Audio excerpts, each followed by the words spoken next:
السلام عليكم ورحمة الله وبركاته. ازيكم يا حبايبي؟ عاملين ايه؟ يا رب تكونوا بخير ان شاء الله. النهارده هنعمل مع بعض الهوت شوكليت.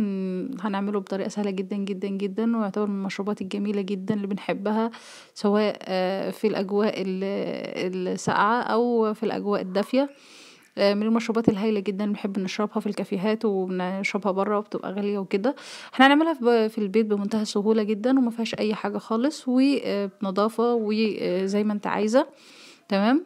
ان شاء الله باذن الله مش هياخد مننا اي حاجه. لاول مره تشوفونا، سبسكرايب للقناه ولايك وشير وفعلوا زر الجرس عشان يوصلكم كل جديد.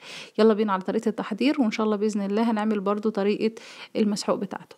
هنجيب نص كيلو لبن زي ما انتم شايفين، او حسب الكميه اللي انت عايزاها، حسب الافراد اللي هتعمل لهم. خلاص، نص كيلو لبن اهوت بالشكل ده، وهنحط عليهم كميه السكر اللي انت عايزاها. هنحط معلقتين مثلا او 3. تمام. خلاص. وهنحط نص معلقة نشا. مش كتير نشا، علشان خاطر انا عايزاه يتخن، ولكن مش تخن المهلبية مثلا او تخن لا، يبقى تقيل شوية بس مش اكتر. هنحط معلقة كبيرة كاكاو. انا عشان هحط شوكولاتة هحط معلقة بس كاكاو ورشة فانيليا.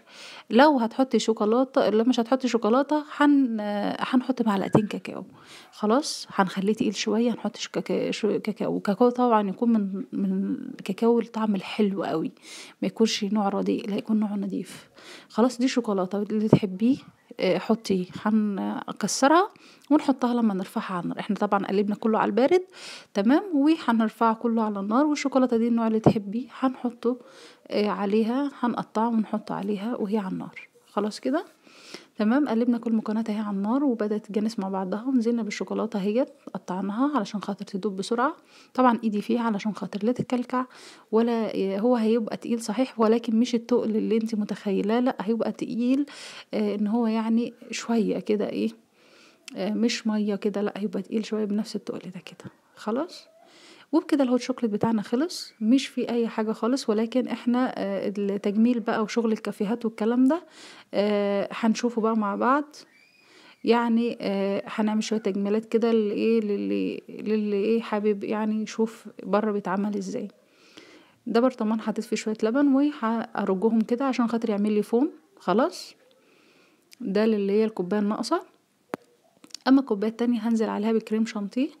خلاص، لما تبرد شوية يعني عشان خاطر ايه ما يسحش جامد. واحط عليها شوية شوكولاتة مجروشة. هجيب ظهر المعلقة كده وهنزل بيه اللبن اللي انا عملته في البرطمان ده، رجيته او في الخلاط زي ما تحبي.